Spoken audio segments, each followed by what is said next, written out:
வணக்கம், welcome to our channel. எல்லோரும் நல்லா இருக்கீங்களா? இன்றைக்கி காலையில் சிம்பிளாக ஒரு சின்ன கோலம் போட்டாச்சு. நாங்கள் இருக்கிறது 3rd ஃப்ளோருங்கிறதால கோலம் யாரும் மிதிக்கிறதும் இல்லை, களையிறதும் இல்லை, அப்படியே தான் இருக்கும். ஆனாலும் மறுநாள் கலைக்கிறதுக்கு ரொம்ப கஷ்டமாக இருக்கும். கலைச்சிட்டு தான் வேறு கோலம் போடுவேன். காலையில் மணி 8 போகுது. ஆனாலும் கிளைமேட் எப்படி இருக்குது பாருங்கள். தூரத்தில் ஒன்றுமே தெரியல, எல்லாமே வெள்ளையாகவே தெரியுது. எங்கேயாவது போகணுன்னா கூட நம்ம போக போக தான் வழி தெரியும், தூரத்தில் ஒன்றுமே தெரியாது. மார்கழி மாதத்தில் நம்ம சைடு குளிர் இருக்கும், ஆனால் இந்த அளவுக்கு இருக்காது. அந்த மாதிரி கிளைமேட்டில் நம்ம வாழ்ந்ததாலே என்னமோ தெரில, இந்த வின்டர் சீசனில் எங்களால் இங்கே இருக்கவே முடியாது. வின்டர் சீசனில் தான் நாங்கள் சொல்லுவோம், ஐயோ நம்ம இங்கே இருக்கவே வேணாம், காலி பண்ணிட்டு போயிடலான்னு சொல்லிட்டு. அந்த அளவுக்கு குளிர் அதிகமாக இருக்கும். 2-3 சொற்று போட்டிருந்தாலும் குளிர் அவ்வளோ அதிகமாக இருக்கும். இந்த மாதிரி குளிர் இருக்கிறதாலே நான் யோகா கிளாஸ் கூட போகாத வீட்டிலே தான் இருக்கேன். ஆனால் இந்த சின்ன சின்ன பிள்ளைங்கள்லாம் இந்த குளிர்லேயும் வெளியில் விளையாடிட்டு தான் இருப்பாங்க. நார்த்து சைடு பிள்ளைங்களுக்கெல்லாம் பழகிருக்கும் போல். தீபாவளிலேருந்து ஸ்டார்ட் ஆகி மார்ச் எண்டு வரைக்குமே குளிர் இருக்குது. ஸ்கூல் யூனிஃபார்ம் கூட வின்டர் ட்ரெஸ் தான் மார்ச் வரைக்கும். இன்றைக்கி பிரேக்ஃபாஸ்ட்டுக்கு இட்லியும் கடலைப்பருப்பு சட்னியும். நார்மலாக இட்லி மாவு புளிக்கிறதுக்கு 4 நாள் வேணும். நம்ம 4 நாளுக்கு முன்னாடியே அரைச்சி வச்சாதான் நம்ம 5ஆவது நாள் இட்லி சுட முடியும். அப்படி நம்ம இன்ஸ்டண்ட்டாக புளிக்க வைக்கணும்னா வெயிலில் வைக்கணும். வெயிலும் அடிக்கிறது கிடையாது. அதனால் ஈஸ்டோ சோடா உப்போ இதை மாதிரி போட்டு தான் மாவு புளிக்க வைக்கிறது. லஞ்சுக்கு சாதம், சப்பாத்தி, மஷ்ரூம் கிரேவி தான் வச்சுருந்தேன். எங்கள் வீட்டுக்கு பக்கத்தில் பார்க் இருக்குது. அந்த பார்க்கில் நிறைய பச்சைக்கிளி இது போல் உட்காந்துருக்கோம். நாங்கள் பால்கனியை திறந்து பார்த்தாவே இது மாதிரி உட்காந்து சாப்பிட்டுட்ருக்கோம். பார்க்குறதுக்கு ரொம்ப அழகாக இருக்கும். இடையில நாங்களும் போய் அரிசி தானியெல்லாம் போட்டுட்டு வர்றது. என்னுடைய சின்ன பையன் இந்த கிளியை நம்ம பிடிச்சி வளர்க்கலான்னு சொன்னால், அப்படிலாம் பிடிச்சி அடைச்சி வளர்க்கக்கூடாது தம்பி, நம்ம டெய்லி நம்ம வீட்டுக்கு தான் வருது, அதுக்கு தேவையான சாப்பாடை கொடு, அதுவும் நம்ம வளர்க்குற மாதிரி தான், ஆனால் அது ஃப்ரீடமாக இருக்கணும் இல்லையா அப்படின்னு சொல்லி புரிய வச்சேன். வின்டர் சீசனுக்காக பிள்ளைங்களுக்கு 10 days லீவ் விட்டுட்டாங்க. வின்டர் சீசனுங்கிற காரணத்தாலே கார்டனுக்கு போகிறதே கிடையாது. புல்லுலாம் கொஞ்சம் அதிகமாகிடுச்சு. சரி இன்றைக்காவது போய் கொத்தலான்னு சொல்லிட்டு தான் புல் கொத்துறதுக்காக கார்டன் போயிருந்தேன். மணி 3. ஆனாலும் வெயிலும் வரல பாருங்கள். அங்கங்கே லைட்டும் போட்டு வச்சுருக்காங்க பாருங்கள்.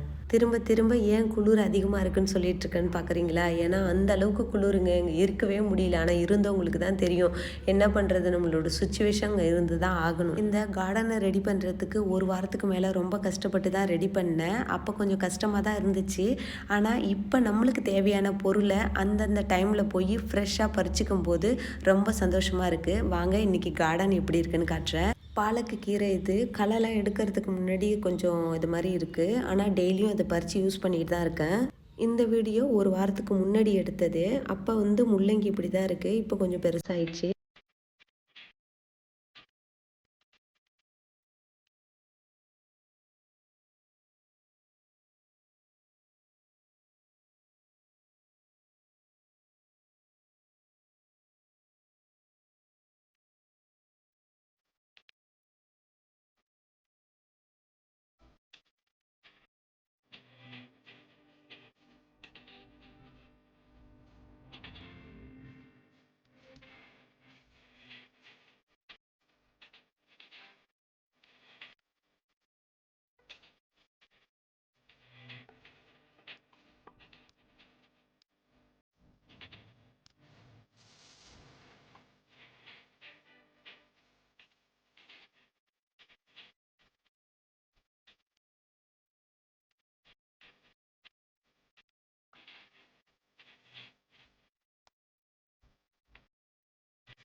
ஒரு வாரத்துக்கு முன்னாடி கடுக்கீரை இப்படி தான் இருந்துச்சு. நான் டெய்லி பறித்து யூஸ் பண்ணிகிட்டு இருந்தேன். பக்கத்தில் இருக்கவங்களுக்கு, ஃப்ரெண்டுக்கு எல்லாருக்கும் பறித்து கொடுத்துட்டு தான் இருந்தேன். நான் 2 இடத்துல அதிகமாக போட்டதால் எல்லாத்தையும் யூஸ் பண்ண முடியல. அதில் கீரையும் இல்லை. இப்போ பூ பூத்துடுச்சு. இதுக்கப்புறம் இதில் கடுகு வரும்னு நினைக்கிறேன். சரி கடுகு வந்தால் யூஸ் பண்ணிக்கலான்னு சொல்லிட்டு இதில் வேறு எதுவும் போடலை, இதை அப்படியே விட்டுட்டேன். இதுக்கப்புறம் கொத்தமல்லி தழை. இது ஃபுல்லாகவே கொத்தமல்லி தழை தான். ஆனால் கலர் தான் கொஞ்சம் சேஞ்ச் ஆகிடுச்சு. ஆனால் இடையில இருக்க களையெல்லாம் எடுக்காதால கொஞ்சம் அதிகமாக இருக்க மாதிரி தெரியுது. அதுக்கு அடுத்ததும் கடுகு தான் போட்டிருக்கேன்னு சொன்னேன் இல்லைங்களா? அதனால் கடுகு அதிகமாக தான் இருக்குது. இதுவும் கடுகு வரட்டும்னு சொல்லிட்டேன். அதுக்கப்புறம் பாலக்கு இப்போ தான் கொஞ்சம் நல்லா தழிச்சு வருது. ஆனாலும் இடையில களைலாம் எடுக்கிறதால இப்போ அப்படியே இருக்குது. இந்த சைடு கொஞ்சம் களைலாம் எடுத்துகிட்டு பாருங்கள். கார்டனில் முன்னாடி கொஞ்சம் இடம் இருந்துச்சு. அதை வீட்டில் இருக்க கொத்தமல்லியை விரைச்சி விட்டேன். அந்த கொத்தமல்லி பச்சையாக இருக்குது பாருங்கள். ஆனால் இது ஹைப்ரிட்டுன்னு நினைக்கிறேன். அதுதான் கொஞ்சம் கலர் மாறிடுச்சு. ஆனாலும் நல்லா தான் இருக்குது. இது பக்கத்தில் இருக்கவங்களுடைய கார்டன் இது அவங்களுடைய முள்ளங்கி கத்திரிக்காய் கொஞ்சம் காய்ச்சிருக்கு. அதுக்கப்புறம் வெந்தயக்கறி பாருங்கள் எப்படி தலை தலைன்னு வந்திருக்கு பாருங்கள்.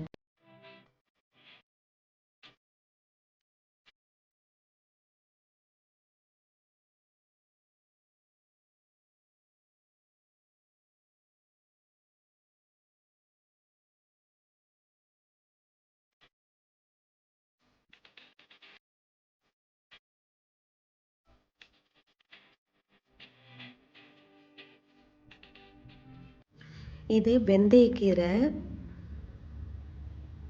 இது பீட்ரூட்டு, இது ஒரு வகையான கீரை. வெங்காயம், முள்ளங்கி எவ்வளோ பெருசாக இருக்குது பாருங்கள். இப்போ இது பக்கத்தில் இருக்கவங்களுடைய கார்டனு. அவங்க முட்டைக்கோஸ் போட்டிருக்காங்க. முட்டைக்கோஸ் இப்போ தான் வர ஆரம்பிக்குது. காலிஃப்ளவர், இது ஒரு சைடில் காலிஃப்ளவர் வர ஆரம்பிக்குது. இப்போ இது வந்துடுச்சு பாருங்கள், காலிஃப்ளவர் சின்ன சின்னதாக. இதெல்லாம் எப்படி போடணும், எப்படி விதை வாங்கி போடணும், இதெல்லாம் எனக்கு தெரியல. அடுத்த முறை ட்ரை பண்ணலாம். இது பட்டாணிங்க, பச்சை பட்டாணி. செடி வந்ததுக்கப்புறம் அதுக்கப்புறம் கயிறு கட்டி விட்டுருக்காங்க. பட்டாணி வரும்போது தான் தெரியும். கார்டன் வேலையெல்லாம் முடிச்சுட்டு தண்ணி ஊற்றிட்டு வர்றதுக்காட்டி 6 மணி ஆயிடுச்சு. அதுக்கப்புறம் வீட்டு வேலையெல்லாம் முடிச்சுட்டு நம்மள்ட்ட தான் கொத்தமல்லி தழை அதிகமாக இருக்குதுன்னு சொல்லிட்டு கொத்தமல்லி தழை சட்னியும் தோசையும் தான் செஞ்சேன்.